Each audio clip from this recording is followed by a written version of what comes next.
Are we clear for takeoff?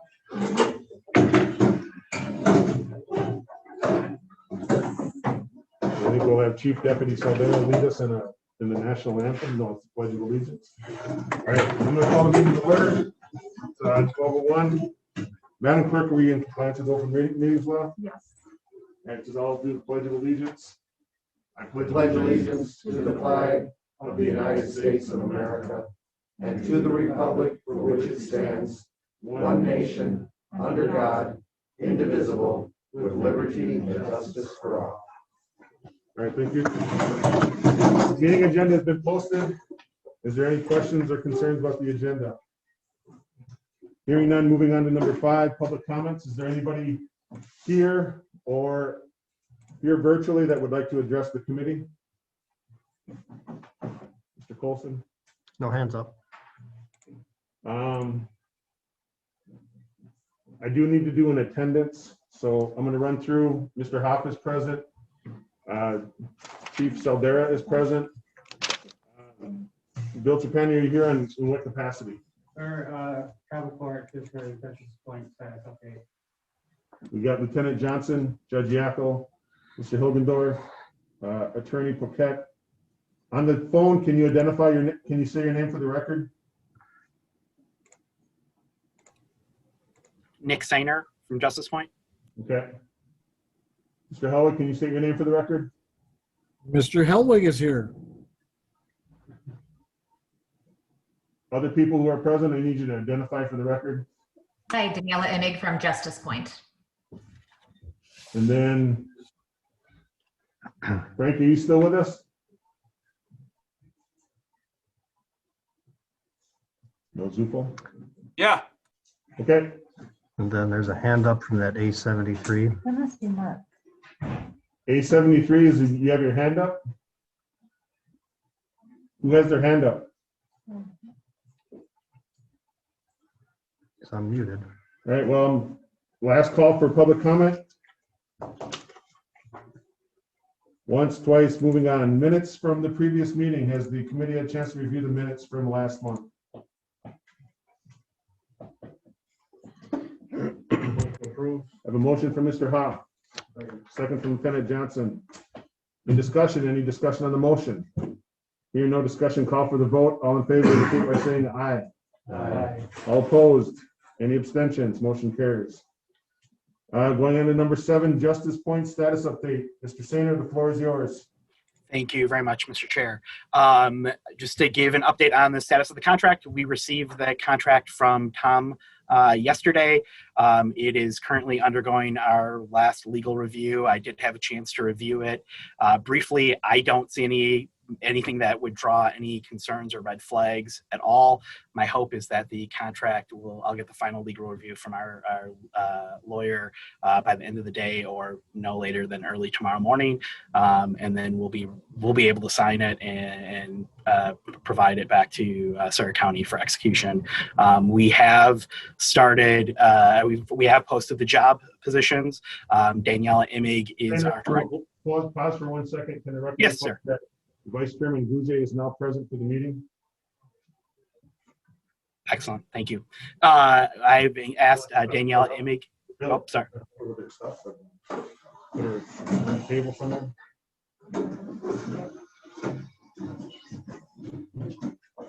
All right, Nick, go ahead. Thank you. I've been asked Daniela Imig, who's our Director of New Initiatives, who will be leading up, has led up the job postings and will be involved in the interview of candidates to fill these obligations, to be at this meeting as well, should there be any questions about that process. But my hope is, again, to have, at least from our point of view, an executable contract by the end of the day tomorrow. Good, considering that went through the county board for review, and there's still reviews being made. I'm wondering if any changes would have to go back to the full board again. No, the changes that were made, just some legal revisions, and then we did incorporate, some of the things from the last meeting that we had to make sure that we were clarified on the roles and responsibilities. So we are okay to sign the contract. The funding has been approved. So we're okay, and I think we reached agreement with Justice Point on what the roles and responsibilities are after clarification from our last meeting. So I think we're in good shape. Related but not directly related, Ms. Bouger, I know that we deployed the corporate counsel for the county to speak with the tribe's legal department regarding the CJCC MOU. If you could, at your leisure, check with your legal department to find out, because the current one expires, is it the 1st of January or like the 3rd of January or something along those lines? Tweet's right behind me because we're in another meeting and he just met with our legal. So he has that update. Okay. And he can tell you exactly where it's at. So if we can present that when he gets here, that'd be okay. We'll definitely put the screw stone. Yeah, and I was on the phone with Tweed and your legal person as well. So yeah, he had some questions on the wording of the MOU, so it's on their desk being revised with the contribution from the tribe of 50,000, and then there'll be language, the county's contribution at least 50,000. The county is the one who has the contract with Justice Point, so the county is on the hook to make up any difference between what the tribe pays and what the county will pay. So that's kind of the arrangement that we talked about for the MOU. So they are drafting that, and we'll bring that forward to the committee in January. Was there a discussion of seats? We didn't have that discussion today. Was that part of the language that's being contemplated with the MOU modification? I don't know. I didn't have that conversation today with them. If we do have or want to change the number of people on the committee, of course, then we'd have to also change the bylaws as well. So my concern is that we're going to make this so big that we'll never get quorum, and that's self-created problem. All right, so we'll just let Tweed bring up the CJS, the MOU. Thank you. Nick, the floor is yours again. Yes. So just the last little tidbit that I would add is that I don't foresee any major legal changes. It might, again, be some really minor edits that we would have on our end, but I didn't see any major issues with roles, responsibilities, contract terms, payment structure, anything like that. So from our perspective, I would expect everything to be done. At that point, Daniela, like I said, if you're interested in this, I don't know if this committee is, we have started scheduling interviews to fill these positions as quickly as possible. That's still our goal and our drive to fill these positions as quickly as possible to get the services started. So based on that representation, and you have not provided services yet for Surrey County? Correct.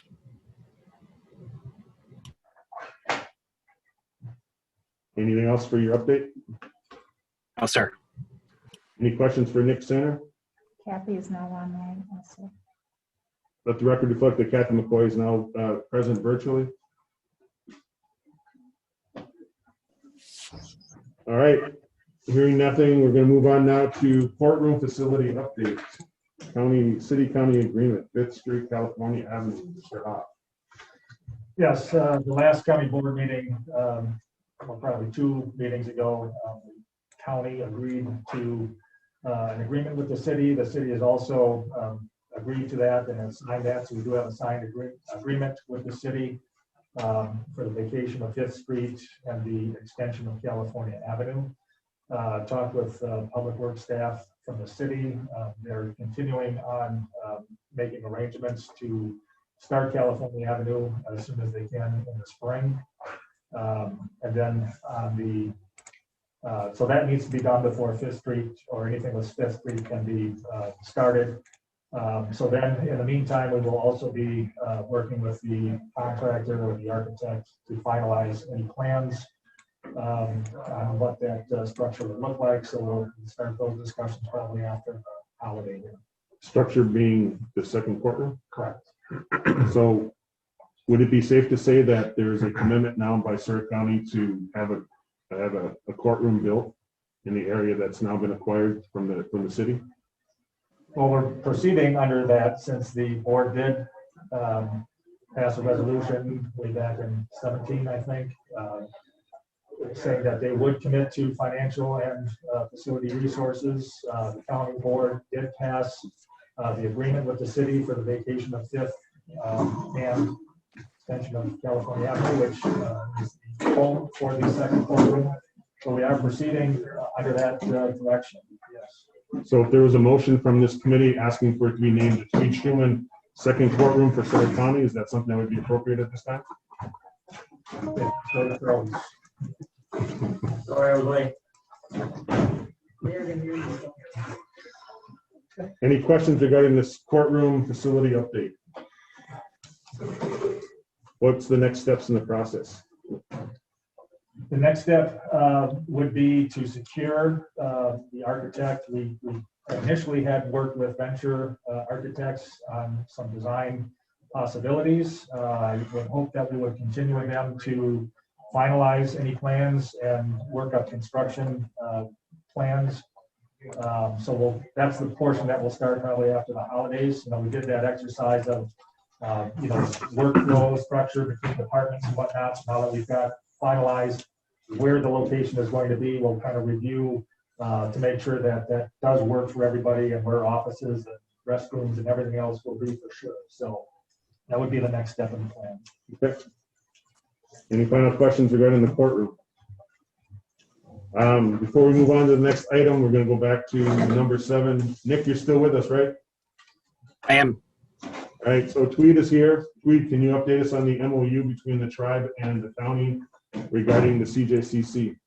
Yes, our attorney Dylan Linehan and myself and Mr. Hoff were on the phone this morning, and we had the previous MOU in front of us. So we were drafting some language and getting it ready, present to what we decided on this committee or to tribal board and county board. Well, We weren't sure if it should come back here, Jim, or go to what committee of jurisdiction. So the committee of jurisdiction is the CJCC. That's what it states in there. It's a CJCC MOU. Public safety is the actual parent committee that has the authority with I don't know, whatever the public safety component is, but it's a fiscal responsibility, so probably needs to be vetted through finance or whatever. I mean, if there's anything about bureaucracy, it's definitely never ending. So it's just a matter of it needs to come back, and then whoever wants to bring it to the committees, they can blanket approach it. So maybe start with admin and then let admin decide what committees can hear on what part of it. The full board needs to approve it. So that would be the administrative, that's the administrative path for it. Because the terms are set, right? There's gonna be $50,000 contribution. It's a 3-year MOU. correct. And then because the question I have, which is what this committee would need to look at, is are you asking for additional seats on the tribal side to participate in this committee? Because if it is, then we need to figure out how many people we need on this committee and what quorum is, because we're going to make this so large that it'll never be able to meet. And then it's non-binding. This is an advisory group that provides assistance for people who are going through the criminal justice system. And if we make it so large, we're not going to get to any kind of services. So Nick will just be doing drug testing and that'll be it. Right, I think the only position we were looking at was a tribal judge. But if that makes the committee too large, I think. Well, that's tribal judge is fine. I mean, it's just. Okay. And Bill attends as our magistrate. Those are the only positions we were looking at. Okay. I mean, it's just a question. It doesn't have to be answered right now. So do you think that'll be ready before January? That's when the yes. MOU expires. Yep. So Rebecca has been deployed to provide assistance with that. So she should be reaching out to Dylan unless she's gotten other instructions since then. No. Okay. Any questions for Tweed on the MOU? Any questions on the courtroom facility update? Moving on now to number 9. It's called tribal justification, and that's a typo that was sent in an email. What I asked for this to be put on there was tribal jurisdiction. I talked to Sheriff Morochek, and one of the questions that he had was asked when he was doing his, I don't know what it was, like the review or the cooperative law enforcement agreement, was questions came back from the tribal council and from the prosecutor's office about the transfer of citations that are issued on reservation and the proper court of that should be hearing those matters. And so let me just say, as someone who's worked on both sides of that same conversation, that's a complicated process. So what I put this on here is to invite that conversation to start here and to see if there's, if we could have like a meeting with the tribal council, this committee meet with that tribal council, and then with the criminal justice components that are out there with the tribe. So that would be the prosecutor, if there is a dedicated prosecutor out of the legal department for the tribe, and with the court system out there to see if what the mechanisms are in place, because it's not just a simple, someone gets a ticket and it goes to one court. There's actually some statutes that need to be drafted and put in place that allows for that transfer. And then there has to be a clear delineation, a posting of codes, and you're in a recognition of what that jurisdiction is. And those are a lot of steps that are in place there. And that requires a clear relationship between, the two judges, the prosecutor and the district attorney, and as well as, corrections if we ever get to the level of felonies. And that's not something that can just happen in a newspaper article or just be a soundbite. And we're going to create an unfair expectation if we keep saying things like that in the press, because and I say this politely, the judge, the DA, and the sheriff have a constitutional responsibility to ensure the public safety for the area that they have that responsibility. And under 280, that also includes the reservation. And so if you're going to ask them to share that responsibility, there's a burden that the tribe needs to meet in order to ensure that that responsibility is properly reflected on the tribal side. And rather than getting into the sound bites of who's doing what, we need to have a conversation to make sure that responsibility and that burden is properly acknowledged. And we can talk about statutes. I know all the statutes, I know all the arguments, but there's a couple things that need to happen between them. So why this is on here is I'm inviting this discussion here to see if there's a willingness to have this conversation with the tribal authorities to making sure that we can have at least flesh this out so that we can either agree that something can happen or agree to disagree that it can't happen. Well, when we met and we had to sign an agreement, and we looked at all the language and everything that was in it, there was that part, and you probably know this, that stated that when there's citations issued within the boundaries of the reservation, non-criminal, that they go through the tribal court. The difficult piece there was they did not have the means to do that because of some kind of a system. I don't know if it's through a computer or through whatever way, they did not have that in place. But they said the last agreement that they were going to have that done, and it did not happen. So this agreement, there was some hesitation, like, why is this not happening yet? And then we were reassured, give us 3 months. We will have this taken care of. Then we can do it in that realm when we are given citations within the bounds of the tribe that are non-criminal. So that's the part that was questioned, not the other parts. The other parts went through, but that was the piece. So when they signed this time, all the parties said, okay, we were working at it. You give us 3 months to get that part taken care of, and then they will go through tribal court. And part of the reasoning for that was because our members who are, whatever reason, are given those citations, some of them do have difficulty getting out here, some of them cannot make it. We're adding on to our courtroom, you know that. They're going to be judge, they're going to be working with the court system here. Can we do it Zoom? Can you, depending on what the case is, you just don't know. But then we will be expanding and then trying to help more of our people to be held accountable for whatever has happened, but yet be able to have the opportunity to be seen and to do what they have to do on their part when there's any court proceedings. So you see, that's the flip side of that same conversation, because I don't know if the DA was aware of what the expansion or what the different facilities are going to be capable of, because he still has responsibility to hear cases at the county court. And then the relationship between the judges is because there has been a relationship with the judge in the past where the transfer was a little bit easier because there's a method of that communication.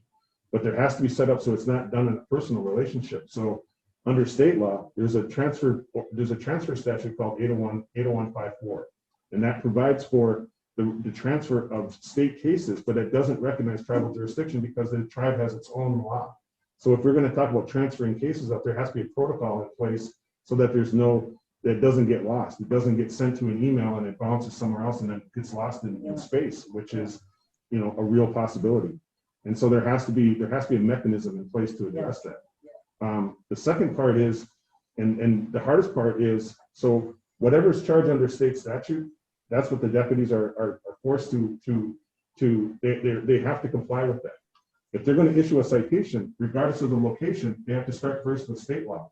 if there's going to be a corresponding tribal law, then that tribal law needs to be made available so that those deputies have that available, because 280 allows for them to enforce tribal law, but they have to have access to that code. And if there's only, and I think there was, at the time that I seen the last motor vehicle code, there was one that was like for speeding. And if the elements of the offense don't fit the tribal one, but it fits the state one, they have to charge out a state one. And then it's going to go out to state court, because that's the mechanism that's in place, which is why the tribal codes need to be clarified so that that conversation can happen. And then there's also the transfer component,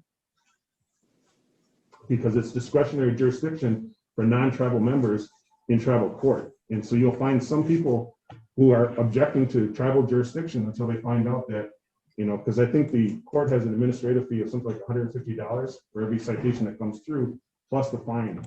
So whatever the reduction is, they can reduce the fine, but they can't reduce the administrative component.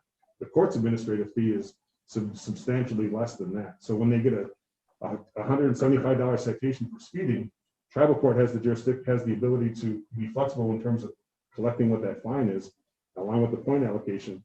State court doesn't have that same kind of discretion. But you got to have that. You got to have those statutes got to match up. There's got to be some kind of correlation, because if you don't have that, then you're asking that deputy to issue a citation of which they may not actually be able to prove the elements, whereas they can have the elements established under state law. So that concludes my lecture for traffic enforcement. Yeah, correct. I think, as far as I know, the officers, the travel officers, they always cite state law whenever it's a traffic citation. There's a provision in it that says it's adopted by reference. And there's a major issue if you ever want to get challenged in state court, the travel court, on the jurisdictional component. But yeah, this is not an Indian law lecture, so. Yeah, that's exactly. And that's all I'm saying is, most of the time, or all of the time, I did traffic this morning, and every citation that was written by a tribal officer. It cites, state statute, for what it is. We use the blue book, that blue book that has all those statutes. Do you get any citations from county deputies? I don't, we didn't get anything from county deputies that I see. It's all from tribal deputies. As far as I'm aware, So the question that's before this committee right now, is the tribe interested in having this conversation? Yeah, I think we are, because that's where we're at. right, this is a civil matter. I think it's not criminal. And it's not gonna get to a point where, we're gonna, felonies and whatnot. I think, So if the tribe is open to this, what we can do is ask for a meeting with the tribal council to see what the hope and expectations are. Yep. Yeah, because we're under a 3-month window now to get this done. Yeah. So I think we need to have this sooner than later. Yep. And if it's only involving a law enforcement agreement, I think we can get that done. It's not, this would be separate from the law, because the cooperative law enforcement agreement had nothing to do with the charging documents. It had to do with DOJ funds, which is a statutory allocation that goes to the tribe, but the county can't receive it unless it has an agreement with the local tribe in order for those funds to be received. So even though you had this discussion about this, you guys ended up talking about this over here. And so if you're going to bring those together, there's a method for that to come together. And this committee has a criminal justice responsibility for the county, and we can facilitate that. And it's a non-binding recommendation. So to make a long story extremely complicated, but hopefully short, is there a motion to invite or to ask for the tribe to have a meeting to discuss what the tribal jurisdiction is for citations? And it would only be exploratory, just to collect information, probably just send 1 or 2 people out from this committee to meet with the tribal council at their discretion. And everyone's like, I don't want to raise my hand. You're sending me out there? I'll make the motion. All right, we have a motion from Kathy McCoy. Can you restate what that motion is? Motion is to ask for a meeting with the tribal council regarding tribal jurisdiction. Sure, I'll second that. Second from Tweed. In discussion, the only thing that we're doing with this motion is asking if the tribal council would be willing to host a meeting regarding tribal jurisdiction under the purview of what the CJCC could offer. And it would probably be myself and anybody else that would want to go with me. Can I restate it? Just to be sure? Motion to ask for a meeting with tribal council regarding tribal jurisdiction. Any other Second questions? that motion? Okay, so any other comment on the motion? Hearing no other comments on the motion, call for a vote on the motion. All in favor of the motion indicate by saying aye. Aye. All opposed to the motion indicate by saying nay. Any abstentions from the motion? Motion carries. So Tweed, Lorraine, that's an invitation. You have a motion for an invitation. If you could look at your calendar and let me know. Tweed's got my contact information and we can figure out what the next steps would be. And then if we have a 3-month window, I can come out sometime probably within the next month to talk about what the parameters would be. Yeah. And then whatever the results of that, I'll come back and report that to the committee. And the committee can decide if there's any merit going forward on that conversation or not. All right, date of next meeting. Yeah. Nick, do you have a recommendation for when the next time to meet in January? No, but I would say my hope would be the maybe first full week in January after the holidays, obviously. Okay, so the question would be for you is, hopefully we'll have a contract and you'll be able to provide some updates to services that you're rendering for Sawyer County. Yep, that would be my hope. So you want to do that the first full week of January? Just looking at the calendar real quick. Well, the first is a Friday, so I could do it maybe late the week of the 4th or obviously the week of the 11th. Either works for me right now. Wednesday the 6th at noon. Wednesday, January 6th at noon? That works for me. Oh, no. I won't be here that day for this. So we'll tentatively set it up for Wednesday, January 6th at noon. And we'll send out a proper invite. So that concludes the agenda. This meeting is now adjourned. Thank you, everybody. Thank you.